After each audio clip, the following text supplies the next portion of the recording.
Photography will employ supernatural aspects that somehow influence the a greater challenge because she's a woman. Of course, there's a vast difference between how men and women are treated.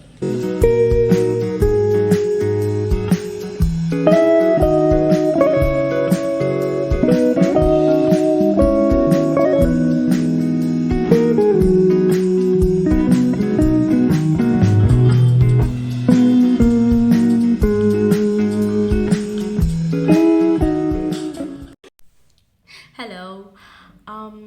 I have got some new books and I am so excited to show it all of you. So alongside to show you the book, I'm gonna do my basic skincare for the morning. It's winters. If you see me like this, that's because the heater's on in the room, so I don't feel the cold as much as I should.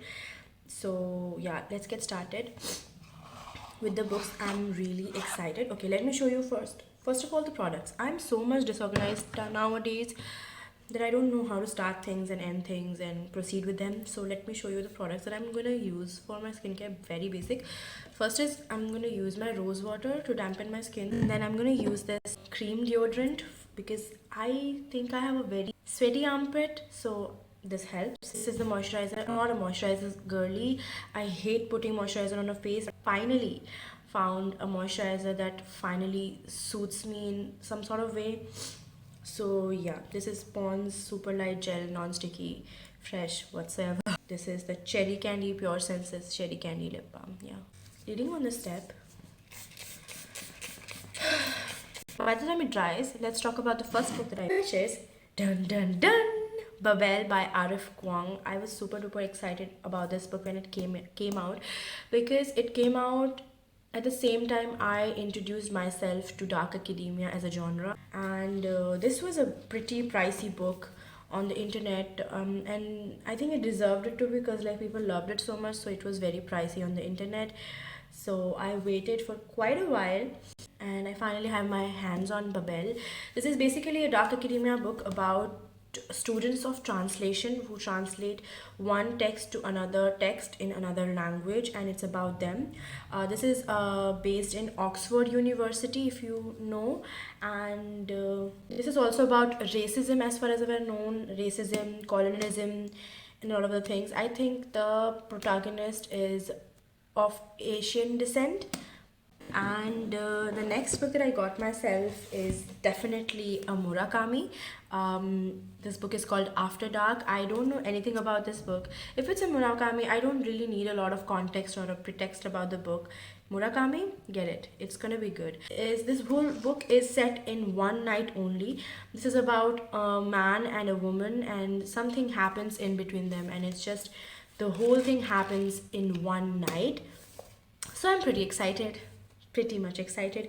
And the imagery that Murakami uses, I don't think anybody can beat him. So yeah. My rose water has dried. Okay. So let's put the moisturizer. See? It's very lightweight. And I'm putting moisturizers because in winters also my skin didn't go rough, but nowadays I'm taking a medicine that stops the oil production in my face because I'm having a lot of acne and those problems. So that's why. And now it's winters and it has stopped the oil production completely, so my skin's like legit very dry. So that's why the moisturizer has to be put on. And it also gives a very good glow on your face, so I love it. It isn't sticky, oily, nothing.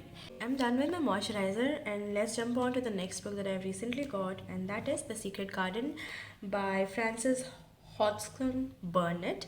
I've already watched the movie. I absolutely loved the movie, but I think that I should gain this experience of reading this particular book. This has been a children's classic for ages, and it is a beautiful book. I have got a beautiful illustrations of the trees all over the book as well. It looks so pretty, and this book cover is so pretty. So basically this book is about a 10-year-old girl who has been recently orphaned because she was found in a house where her parents were already dead. So she is sent to an uncle that she has never ever known, and there she discovers the secret garden, and how her life changes and how her life revolves around the secret garden is all about her and her friendship with the nature. It's a fingerprint classic. Let's do the lip balm thing, okay?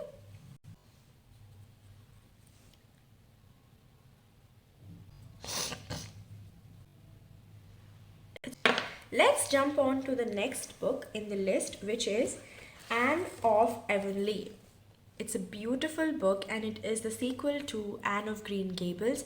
Here we follow Anne from ages to 16 to 18, where she is a teacher in the same school that she was a student at. It's her journey of becoming a teacher and dealing with students. And yeah, that's it. That's that. I absolutely loved Anne of Green Gables, and I'm hoping to absolutely love this book as well.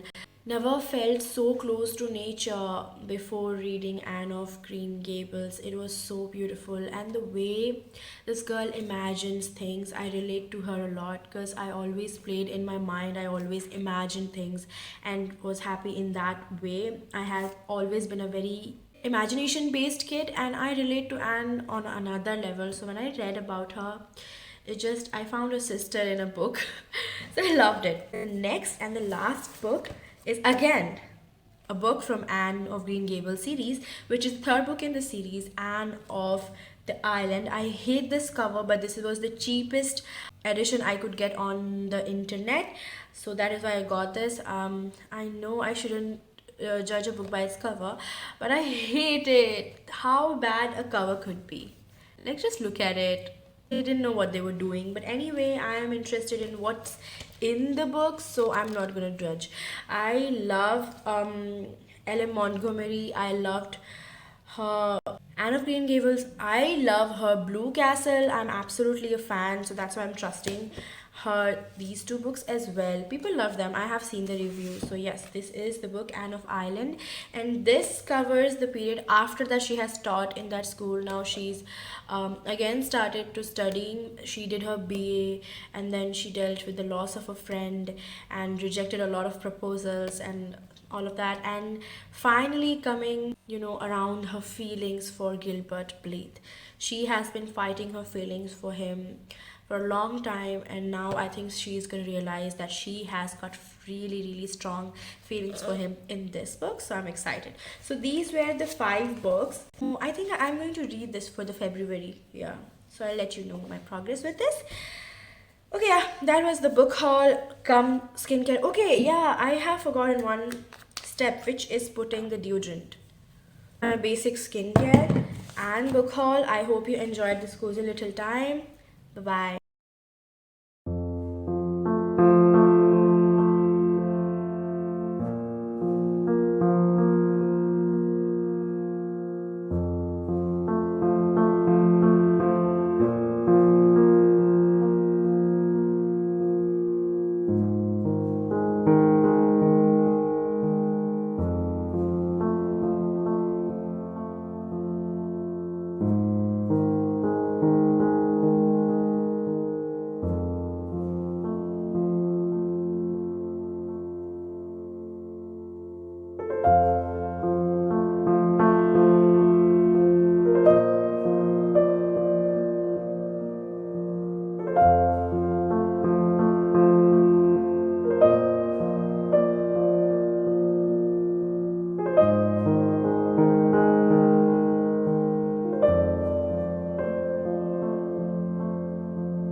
Alexa's dreaming now, drifting off my couch. We walked down streets she's walked 1,000 times. At the a.m. at night, under palm tree lights for the first time. Hello. So yeah, most favorite segment of mine in my videos, the reading updates. I have been collecting books to talk about, so I have few books that I really want to talk about. So first let's talk about the books that I have read, and then we will talk about the books that I'm currently reading. Excuse me for my voice, I have a little bit of cold. So the first book that I'm going to talk about is To Room 19 by Doris Lessing. This is a very short book, I would say, and this book was very powerful, very empowering. And I say this because this book is about a married woman with two children, a very dutiful wife, a very dutiful mother. But it seems her life is perfect, but something's missing in her life. She feels this lack of individuality, feels this lack of personal space. She is always surrounded by her kids. Though she has a help at her house, but this help expects her to take care of the children, and she will do the other things. But this woman doesn't know herself anymore without her children or her husband. So she asks her husband to give her a separate room on the top floors where she will have her own time, and her husband dutifully does so and says, okay, you need your own time, do so. She starts spending time in that room, sometimes writing, sometimes just sitting thinking. But because it is in the house, it doesn't really feel that it is her room, and her children interrupt her anytime because it is in the house, so they feel free to walk into the room. So she doesn't really feel empowerment or this individuality that she thought she will feel. Then what she does is she rents a room in a hotel, room number 19, and this has this particular need that she needs to have that room 19, otherwise she doesn't feel that she is free. She doesn't do anything, she just lives in that room 19 for some hours, just sits there and stares at random things or at nothing, but feels empowered and feels that lack of individuality slowly recede. Her husband starts to suspect her of cheating, and this woman feels that as if the husband really, really wants to convince himself that this woman is cheating on him. Not because he would hate that his wife is cheating on him, but because anything other than that, that my wife is spending time in a hotel room without me, without a lover, just alone, would lead to believe him that she's gone mad. This book has been written in the time where mental health was a taboo. It's still a taboo, but then it was on another level. So he would rather believe that my wife's cheating than would believe that my wife's mental health is deteriorating. She needs her individuality. And the wife plays along with the game and agrees to it. Yes, I'm cheating. And he's relieved. This book was something. This is a sad book though, but is empowering. It shows how women were expected of certain things, and when they didn't provide it, people would make their own assumptions and believe what they want to. The husband got clear clues that the wife is not cheating, but he would rather believe that than to believe that wife is suffering from this particular thing. So I felt really sad for the woman. So that was To Room 19 by Dory Lessing. The next book is Hour of the Star by Clarice Lispector. This again is a book about a woman. We see a narrator narrating the story of this very different kind of girl who has no beauty according to the standards, who has no talent. She can just type really fast, and that's why she's an assistant in his office, and he sees her in endless troubles. She has nothing spectacular in her life, nothing's going right in her life. Her boyfriend cheats on her and gets along with her best friend, and everything is very, very, very sad in her life. but the narrator is really in awe by her demeanor, because she is never sad, she is always happy. She is just that girl who doesn't even know that you could be sad. She sees things in a different perspective. She cannot be sad at all, or maybe she expects these things in her life, or maybe she's so used to these things that she doesn't feel the sadness anymore, and she feels it's normal. If somebody treats her better, she feels it's extraordinary because she has never been treated better. This book again ends in a tragic ending, and I don't know why am I coming across these feminist books where women do not end up getting their fairy tale, end up getting their happy ending, but it's still yet powerful. It was such a good book. And you know, the books, when we talk about that, when you read them, they engulf you completely. Out of the Star was that book for me. It engulfed me completely. The writing is so phenomenal, so beautiful. Nothing much happens in this book, but it kept me on the edge for the entire time. It's not a mystery, it's just a literary fiction. Time, because the writing is so beautiful, I could not put it down.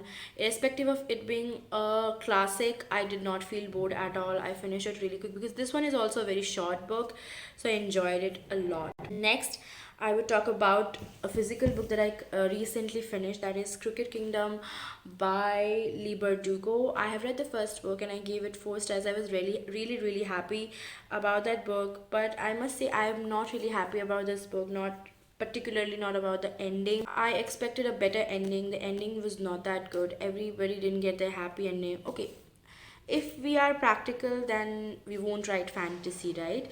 So you could have given a bit better ending, but I did not, so I give it 3 stars. This is basically after events of the first book. They committed the heist, they were successfully, but they were cheated out of their money, so now they have to revenge plan everything and all of that. So no, I'm not really happy with this book. I wouldn't really talk about it, but yeah, I might go on a big angry rant, so I don't want to do it. Yeah, it was a good book, that's why it's a 3 star, but it wasn't the book that I was expecting it to be. That's why I'm disappointed. So Cricket Kingdom by Liba Dugo. Now let's come to the current read. So I'm currently reading After Dark by Haruki Murakami. I am super duper excited when I'm reading Murakami. It's such a beautiful cover. Murakami's vintage classic covers are my favorite covers. So basically this whole book is one night, just one night. So we see this girl sitting in a cafe reading a book, having her coffee that she doesn't like, and smoking a cigar, when she is interrupted by a boy who recognizes her from his past, and he asks for her permission if he could sit there and wait, because he is going to meet someone there. And that's how the book starts. I have not read a lot of it, but yeah, that's what I understood from it, and I think then it's their story and the whole night whatever happens. So yeah, and that's Murakami. And I've heard a lot of things about this book, that this book is really weird in a good way. Murakami books are always weird in a good way, and I'm expecting nothing less. And I'm hoping to see a lot of metaphors regarding night, because that's what I heard about it, that it talks a lot about nightlife. So this book is going to talk about nightlife of these two people who recently met after years. The guy remembers the girl really doesn't, or maybe she doesn't, is pretending that she doesn't. So I don't know, I'm excited to read further. And the next book that I am reading on my phone is a Japanese classic locked room murder mystery that I'm reading because I took the inspiration from Emmy Reads. She is my favorite booktuber, and she read this book and did a video where she is solving this murder mystery with her brother.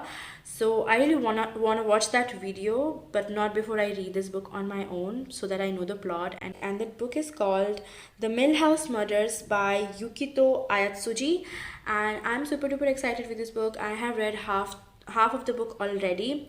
This book is about this big mansion where this son of a very famous painter lives. He wears mask on his face because he has this disfigured face because of an accident he was involved in 12 years ago. He has a wife who is almost 22 years younger than him. There was 2 murders a year ago and one disappearance a year ago. These same people who were there when these murders and the disappearance happened are again back in the house, and this time someone doesn't want to let the matter rest but wants to know what happened 1 year ago on 28th September, how two people were killed, how one man disappeared and never appeared again, was never found again. Is he alive, is he dead, or was he the one who was responsible for the murders?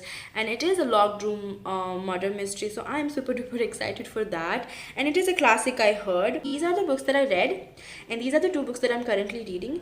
Somehow I am managing my reading with my studies, and I'll see. So yeah, that was my reading update. Hope you enjoyed. Bye bye. 5, 6, 7, 8.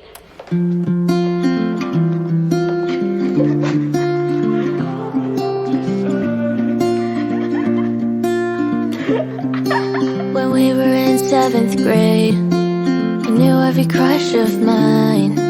We'd always talk online.